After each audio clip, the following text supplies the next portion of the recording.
Radio Romania International. You are listening to our one-hour broadcast in English for listeners in Western Europe and Japan. We can also be heard on the internet at www.rli.ro Channel 1. You can find us on Facebook, Twitter and other social media platforms. Our programs are also available on TuneIn and via satellite Eutelsat 16A on 11,512 MHz vertical polarization, azimuth 16 degrees east.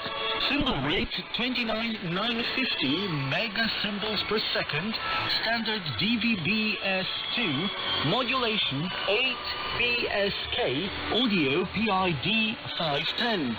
We wish you good reception conditions.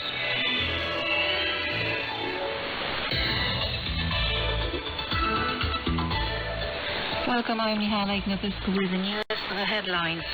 Romania is on schedule with regard to the procedures needed to render the green certificate available as of July 1st.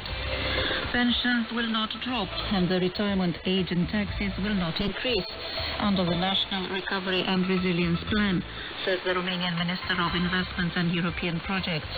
And chess grandmaster Garry Kasparov opened an important international tournament in Bucharest.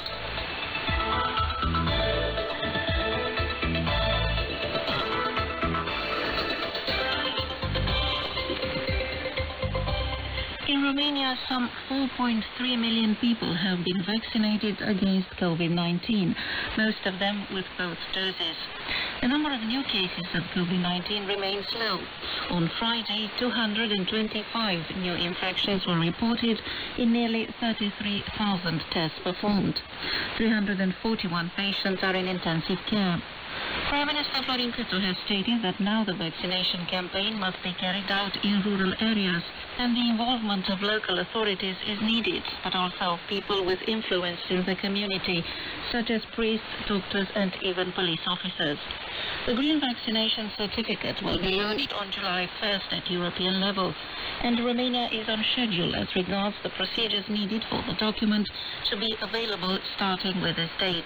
Andrei Baciu, Secretary of State in the Ministry of Health, has announced. The certificate will show if a person was vaccinated against COVID-19, if they had the disease confirmed by a recent PCR test, or the absence of infection proven by a negative PCR test. Romania's National Recovery and Resilience Plan, submitted to Brussels this week, provides for an increase in low pensions and the recalculation of all pensions. The Minister for Investment and European Projects, Cristian Ghinea, has said. The Romanian official told the public radio that pensions will not be slashed, whereas the retirement age and taxes will not go up. According to Minister Ghinea, the EU will disburse funds to member states, provided national governments undertake reforms to correct imbalances. Education, healthcare, transport and infrastructure, digitization and the reform of public administration are the main fields in which Romania has pledged to invest the nearly 30 billion euro earmarked by the European Commission. Under the Recovery and Resilience Mechanism, Romania plans to implement reforms of its fiscal and pension system. Romania's plan provides measures in the fields of sustainable transport, education, medical assistance, the renovation of buildings and the digitalization of public administration. All projects must be completed by 2026. The European Union has decided to ban Belarusian airlines from entering its airspace as of Saturday and to finalize new economic sanctions against the Minsk regime led by Alexander Lukashenko, diplomatic sources in Brussels told France Press. The measure, requested at the end of May by European leaders, was legally formalized on Friday by the 27 member states. The ban is aimed primarily at the national company Belavia and is a response to the May 23rd decision by the Belarusian authorities to force a Ryanair plane to land in Minsk, claiming there was a bomb threat. Two passengers, Belarusian dissident journalist Roman Protasevich and his girlfriend Sofia Sapega, were arrested. European airlines have already decided to bypass Belarus's airspace.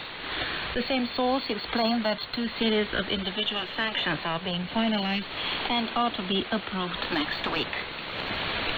India's ambassador to Romania, Rahul Shrivastava, attended the opening of the Indian Photo Art exhibition organized by the Euro Photo Art International Association. Titled Lens Vision, the exhibition comprises 72 black and white and color photos of high artistic value, taken by the president of the Bengal Photography Institute in Kolkata, Sanjoy Bhattacharya, and 36 of his students. The event was held under the patronage of the International Photo Art Federation and the Indian Embassy in Romania. The official opening was hosted by the Euro Photo Art Gallery in Oradea on Friday, June 4th, and can be visited until July the 6th.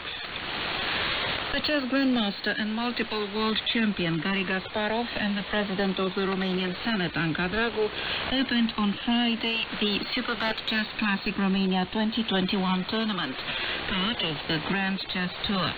They made the first symbolic move of the competition in Bucharest, which will be attended by some of the best chess players at the moment. Kasparov said in a press conference that the Chess Classic Romania tournament, which could take place annually, will put Bucharest on the map of world chess. It is an extraordinary event which sets new standards for professional chess, the great champion said. At Roland Garros, in the third round of the Parisian tennis tournament, the Romanian Sorana Cârstea won on Friday the match with the Russian Daria Kasatkina. In the men's doubles, the Romanian-German pair Horia Tecău, Kevin Kravitz, defeated also in 2 sets the pair Yen Hun Lu, Yoshihito Nishioka. On Thursday, in the women's doubles, the Romanian-Argentine pair Irina Begu, Nadia Podoroska qualified for the second round, as did the Romanian-Latvian pair Monica Niculescu, Elena Ostapenko. And that was the news.